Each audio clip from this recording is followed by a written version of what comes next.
ایک CCTV footage سامنے آ گئی ہے جو پولیس کے پاس موجود ہے، جس میں تمام چیزیں بہت زیادہ کلیئر ہو رہی ہیں۔ مقتولہ کے والد کا اہم ترین بیان سامنے آیا ہے، جس پر میں بات کروں گی ڈیٹیل کے ساتھ، جس میں یہ کہا جا رہا تھا، ساس یہ کہتی تھی کہ میری بہو جو ہے وہ کالا جادو کرواتی ہے۔ مقتولہ کے والد نے اس حوالے سے بڑی ڈیٹیل کے ساتھ بیان دیا ہے۔ زارا کے، اب میت بھی نہیں کہہ سکتے اس کو، زارا کی میت کے ٹکڑوں کو غسل دینے والی خاتون نے بھی کچھ باتیں کر دی ہیں، جس پر میں آپ سے بات کروں گی۔ اس کے ساتھ ساتھ میں آپ کو یہ بتاؤں کہ تمام وہ چیزیں جو آپ لوگ سن رہے ہیں، میں بتا رہی ہوں اور لوگ بتا رہے ہیں، سن رہے ہیں، سب سے امپورٹنٹ چیز یہ ہے کہ اس لڑکی کا شوہر کہاں ہے، ابھی تک آ چکا ہے یا نہیں، اور اگر آ چکا ہے تو کس کے پاس ہے، کس پہ ریلائی کر رہا ہے، کون اس ٹائم ٹرسٹ ورتھی ہے۔ انفارمیشن جو آئی ہیں وہ آپ سے شیئر کروں گی۔ آ جاتے ہیں اپنی ڈیٹیل کی طرف۔ سب سے پہلے میں آپ تمام لوگوں سے یہی کہوں گی کہ لاسٹ 2 ولاگس جو میں نے اس حوالے سے کیے وہ ذرا ایک دفعہ آپ لوگ دیکھ لیجئے۔ اب میں ان کی بھی ڈیٹیلز بتانے بیٹھوں گی تو میرا ولاگ بہت لمبا ہو جائے گا، آپ کو پورے کا پورا بیک گراؤنڈ کلیئر ہو جائے گا۔ ساس سگرا، نند یاسمین، یاسمین کا بیٹا عبداللہ، لے پالک بیٹا نوید، یہ تمام کے تمام ملزمان اریسٹ ہیں اور ان کو پولیس کنٹینیوسلی تفتیش کر رہی ہے، سوال جواب کر رہی ہے۔ پولیس نے یہ سوال کیا ہے کہ بتاؤ کہ قتل کا منصوبہ کب بنایا؟ جواب آیا، جب ہم نے قتل کا منصوبہ بنایا تھا تو اس ٹائم اس لڑکی کا بیٹا شافق ہمارے سامنے بیٹھا تھا۔ اس بچے نے یہ سارا وقوع اپنی آنکھوں سے دیکھا ہے۔ جب ہم زارا کی طرف لپکے اس کو قتل کرنے کی غرض سے، گلا دبانے کی غرض سے، اس بچے کی آنکھوں میں آنسو آ گئے تھے۔ اس کے بعد جب ہم نے زارا کے جسم کی بوٹیاں کی، ٹکڑے ٹکڑے کیے، تب بھی یہ بچہ لگاتار دیکھ رہا تھا کہ میری ماں کے ٹکڑے ہو رہے ہیں۔ افسوس، اور لگاتار اس بچے کی آنکھوں میں آنسو تھے۔ پولیس نے پوچھا کہ بی بی تم ایک خاتون ہو، اتنی بے رحمی، اتنے بروٹل انداز میں، یہ تو سائیکو کلرز اور ٹائپ کے لوگ کرتے ہیں، یہ تم نے کر کیسے لیا؟ اتنی کیا نفرت تھی؟ کیا مسئلہ کیا تھا؟ جس پر خاتون ملزمہ سگرا ساس کہتی ہے کہ پہلے میں نے یہ سوچا تھا کہ میں اس کو قتل کر دیتی ہوں، پھر میں نے یہ سوچا کہ گولی ماروں گی، قتل کروں گی تو آواز آئے گی، پھر میں نے انڈین ڈراما دیکھے اور انڈین ڈراما سے میں نے یہ سیکھا اور یہ آئیڈیا لیا کہ اس کو کس طرح قتل کرنا ہے اور قتل کرنے کے بعد لاش کو ٹھکانے کیسے لگانا ہے۔ یہ میں نے وہاں سے سیکھا۔ میں نے آپ سے ولاگ کے آغاز میں بتایا کہ ایک CCTV فوٹیج آ گئی ہے۔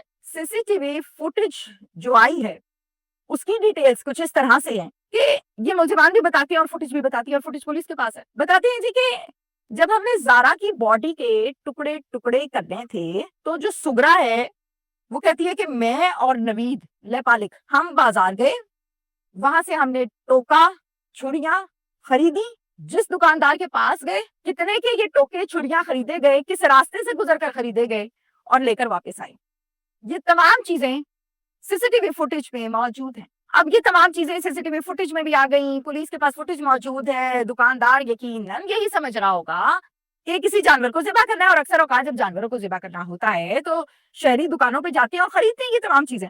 اب میں اس الزام کے حوالے سے بات کرنا چاہتی ہوں جو ساس اپنی بہو کے اوپر لگاتی ہے کہ یہ کالا جادو کرواتی ہے۔ باپ نے اس الزام کے متعلق ایک سٹیٹمنٹ دے دیا اور اس پر یہ کہا ہے کہ میری بیٹی نے اللہ اکبر 8 سے 10 عمرے کی ہیں، حج کیے ہیں، 5 وقت کی نمازی بچی تھی۔ یہ کیسے ممکن ہے کہ اتنی دیندار لڑکی جس نے حج کی سعادت نصیب کی، جس نے عمرے کی سعادت نصیب کی، جو نمازی پرہیزی خاتون ہے، لڑکی ہے، یہ کیسے اتنا گندا کام کر سکتی ہے؟ یہ پوری کی پوری جو حرکت ہے یہ میری بیٹی کو نیچا دکھانے کے لیے، گندا کرنے کے لیے اور الزامات لگانے کے لیے اس کی ساس کر رہی ہے۔ وہ لڑکی شوہر کی وفادار لڑکی تھی، اس لڑکی کو اپنے شوہر سے بہت پیار تھا۔ ویری گڈ، ماشاءاللہ۔ وہ لڑکی گھر کو سنبھالنے والی لڑکی تھی، گھر کو مینج کرتی تھی، تمام لوگ اس کو بہت پسند کرتے تھے، خوش اخلاق بچی تھی۔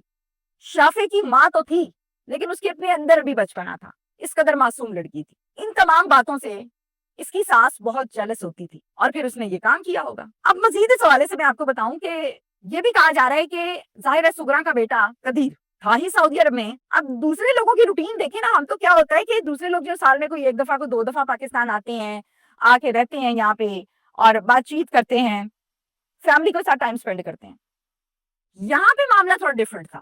یہاں پہ کیا تھا کہ جو بیٹا ہے، جو زارا کا شوہر ہے، وہ زارا کو اپنے پاس سعودی عرب سال میں 2 سے 3 مرتبہ بلاتا تھا، جب اداس ہو جاتا تھا، جب ضرورت محسوس کرتا تھا اس کو بلا لیتا تھا اور بلا کر اس کے ساتھ ٹائم اسپینڈ کرتا تھا، گپ شپ مارتا تھا. ظاہر اس کی بیوی ہے. اچھا سال میں 2 سے 3 مرتبہ یہ باہر بلا لیتا تھا اور پھر زارا وہاں پر مہینہ مہینہ رہتی تھی. ظاہر ہے شوہر کے ساتھ بنتی ہے، گپ شپ ہے تو وہ پھر رہتی بھی تھی وہاں. تو یہ بھی بہت زیادہ رنجش تھی اس کی ساس کو، تکلیف بہت زیادہ تھی اس چیز کی. مزید مقتولہ کے والد مدعی ان کا یہ بھی کہنا ہے کہ میری بیوی کا تو انتقال ہو چکا ہے اور انتقال ہوئے بھی 4 سال گزر چکے ہیں. میں اپنے تمام دکھ درد اپنی اس بیٹی زارا سے کرتا تھا، فون کرتا تھا جب اکیلا پن محسوس کرتا تھا، بچی سے بات کرتا تھا اور تمام یہ چیزیں اس سے شیئر کرتا تھا. میری بچی بڑی سینسیٹیو اور بڑی درد دل رکھنے والی بچی تھی. اب مجھے اس بات کا جواب دیجئے کہ میرے درد، میرے دکھ، میری باتیں میں کس سے کروں گا؟ میری تو بیٹی چلے گئی اور آنکھوں میں آنسو. اب سب سے امپورٹنٹ بات وہ ہے کہ کوئی مرڈر، کوئی مسئلہ مسائل، زہر دے کے موت، یہ سب جب ہوتا ہے نا تو غسل دینے والا یا والی کا بیان بڑا امپورٹنٹ ہوتا ہے. غسل دینے والی خاتون کی سٹیٹمنٹ آ گئی ہے. یہ لاش جس کو غسل دیا گیا یہ میت تو نہیں تھی، اس میت کے تو ٹکڑے تھے اور کل 5 ٹکڑے تھے. خاتون یہ کہتی ہیں غسل دینے والی کہ میں نے بے شمار میتوں کو غسل دیا ہے، قتل و غارت کی، زہر کی، کسی بھی وجہ سے ایکسیڈنٹل. میں نے بہت سی لاشوں کو، میتوں کو غسل دیا ہے. میں نے اتنا برا حال آج تک کسی میت کا نہیں دیکھا جو میں نے اس میت کے ٹکڑوں کا دیکھا ہے. پوچھا کیا تھا؟ کہتی ہیں کہ باڈی پارٹس کو پہلے تو ٹکڑوں کے ساتھ، چھریوں کے ساتھ ٹکڑے کیے، اس کے بعد ان ٹکڑوں کو خوب جلایا ہے. توبہ. اب شوہر کے متعلق اپڈیٹس ذرا سن لیجئے. شوہر کے متعلق اپڈیٹس یہ ہیں کہ وہ پاکستان آ چکا ہے. مقتولہ کے والد جو کہ اس کیس کے مدعی بھی ہیں ان کے گھر پر ٹھہرا ہے.